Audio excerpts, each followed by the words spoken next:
All right, greetings everybody, and welcome to week number 3. That is right, week number 3 of your 9407 class, which is your intellectual freedom class. As always, I'm your professor, Dr. J.S.K. Austin, and what we are going to be doing today is a quick state of the course update. And then after our state of the course update, I am just going to soapbox just a little bit on.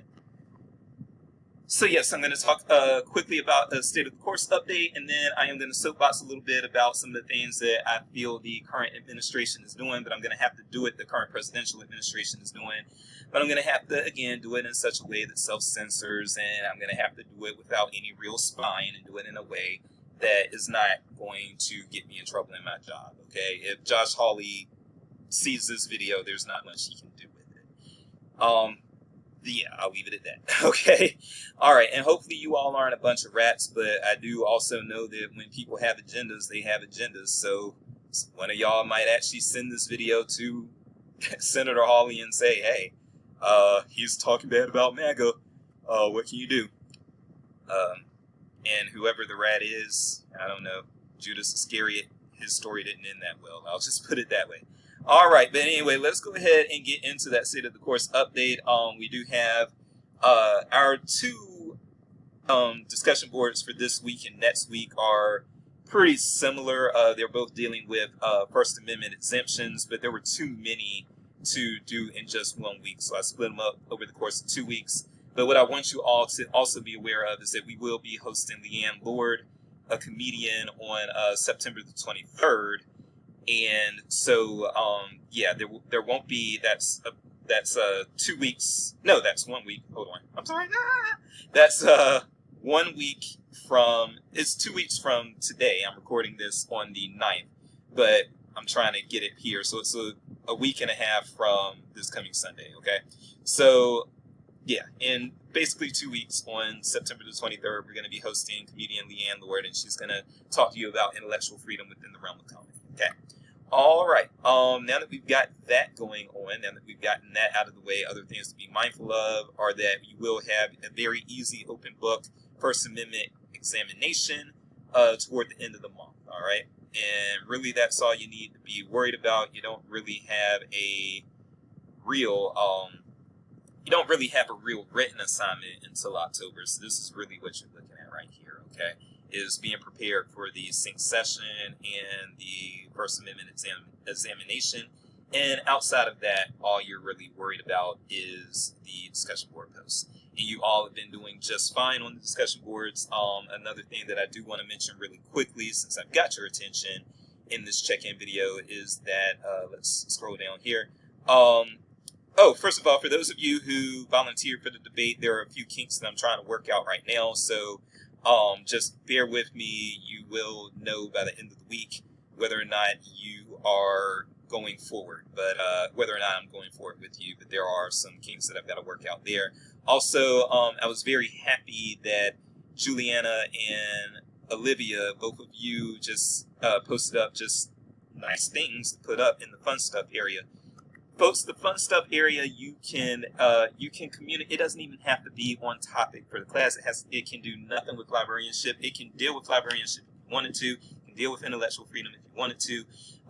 But at the end of the day, that's just a way for you all to communicate, build bridges with each other, and establish some bonds. Because again, the name of the game in this field is networking, and that's another thing. Part of the reason why I had this debate is I'm hoping that you all will network with your debate partners. So that is another piece of that. And I have had people tell me that they became friends with their debate partners in the past.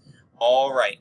And also just really quickly, I would also be remiss if I don't say that, yes, you do have another entry of intellectual freedom news up, and I will post the next one the next time that one is available. So be on the lookout for that as well. But also, if you want to just if you want to subscribe for yourself, then you can just follow this link here, and there'll be a way to do that as well.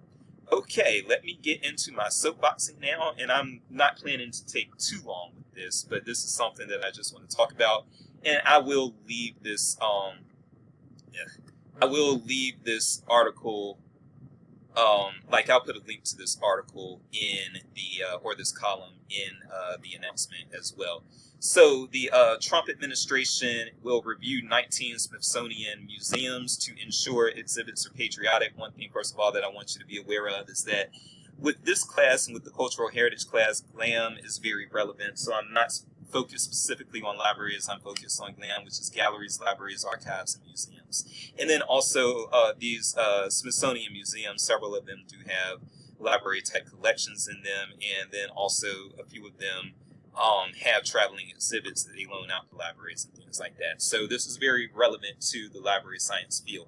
The Trump administration is evidently extending its control of cultural representation at the Smithsonian. And what they are doing is they are trying to, here we are. The secretary of the Smithsonian the Smithsonian Institution from Trump administration officials said the White House wants the museum's program to reflect unity, progress, and enduring values that define the American story, in keeping with an executive order issued in March that ordered the elimination of improper, divisive, or anti-American ideology from the Smithsonian and its museums. And we are looking at what that entails because President Trump has referred to the African American Museum within the Smithsonian complex as divisive. And first of all, what I'm going to say to that as an African American, as somebody who is descended of slaves who were enslaved in the Carolinas and in Virginia, that's where my ancestors were enslaved, I am going to first of all say that the existence of the African American Museum is not divisive. The problem is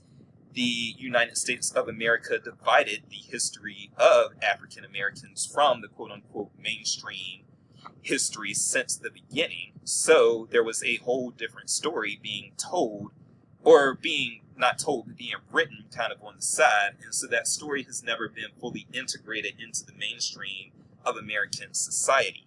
And because of that, because basically a second story got generated, there is a need to tell that story through a specific museum and specific museums and library collections that are focused on the African American history and experience. Again, my experience, the experience and the culture that I'm associated with, it is not part of the mainstream. It is its own thing, and it is its own thing because of white people in the past. I'm just going to be quite clear about that.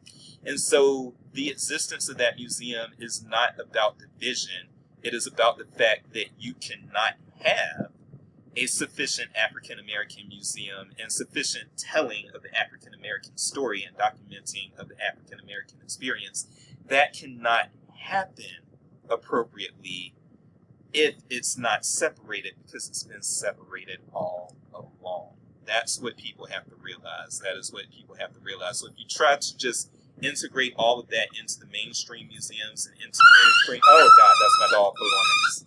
Sorry, my dog has always squealed like that. There's nothing really wrong with him. He's done that since the beginning. He just has bad skin, so whenever he scratches, he also squeals. But yes, this improper, divisive, or anti-American ideology, what they're basically trying to do here is they're basically trying to whitewash the sins of our nation's past. It's just that simple. When they're talking about divisive and improper, that is very subjective. But what I'm going to say is that history in and of itself is divisive. It has to be. If history is being told honestly and properly, then it is going to be divisive. If you have history that's not divisive, then basically what you have is a first grader's history book. That's what you have. Yeah, telling the history of America in a first grade history book, the typical first grade history book, it avoids all of the divisive elements. And for that grade level, yeah, quite frankly, it should. But we cannot have patriotism as a standard with our cultural institutions, because what does patriotism even look like? Does patriotism, like, there are people out in North Carolina, where I'm from right now, calling themselves patriots, but waving Confederate flags around when the Confederacy is known for killing American soldiers. So again, this history is inherently divisive. You cannot have real substantial cultural heritage institutions that do not have divisive things within them. That just does not work, and you cannot use patriotism as a standard, because really what using patriotism as a standard does is it allows us to say, well, this group of people, even if they're waving Confederate flags around, these group of people, they are patriots because they are agreeing with what the current administration does, okay? But then you can say that African Americans are, you can claim that African Americans aren't patriotic when, for one thing, we are overrepresented in the military.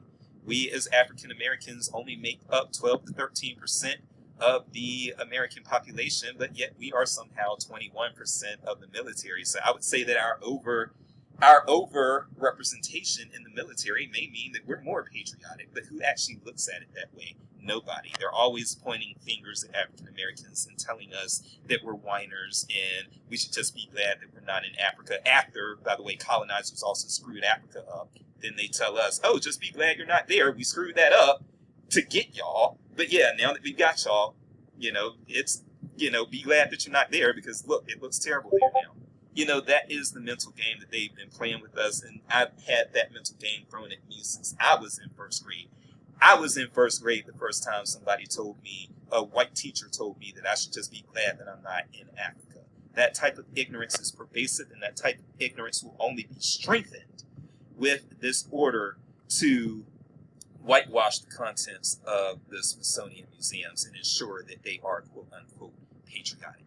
Now, I'm also going to add this, that there's already been an effect, and I want to kind of highlight this article. I'll put this article in the, I'll put this in the announcement as well.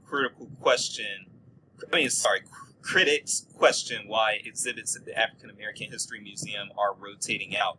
This is something that, again, needs to be kind of just brought to people's attention. Decades-old artifacts related to slavery and civil rights are being rotated out of these exhibits. Folks, this is not about unity. It is about whitewashing. That is what it's about.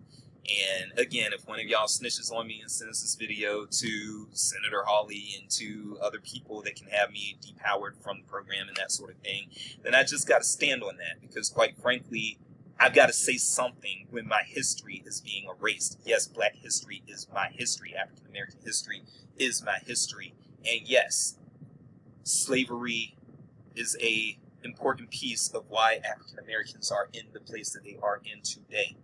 If it were not for slavery and Jim Crow and all of these things, and let me also say that this isn't ancient history. It is not ancient history. My father, one generation above, my father attended segregated schools in Jim Crow in North Carolina, and my father is still alive, okay? So I am not talking about some ancient history. People are always saying, you don't know anybody who was a slave. You never met anybody who was a slave. They're all dead. Folks, the effects have lingered and continue to linger. And this is part of an effort to suppress the knowledge that this stuff continues to linger, okay? So artifacts that were once on display but have been removed, and this again is an intellectual freedom issue. Harriet Tubman's Book of Hymns. How are you going to erase Harriet Tubman? Harriet Tubman is a hero. Even a lot of white people celebrate Harriet Tubman. Harriet Tubman is a hero to a lot of white feminists, especially because this was a woman who did all this stuff. So this is not divisive rhetoric. Harriet Tubman is somebody that we should all be able to get behind. The only people who would hate on Harriet Tubman are people who were pro-slavery. It's that simple.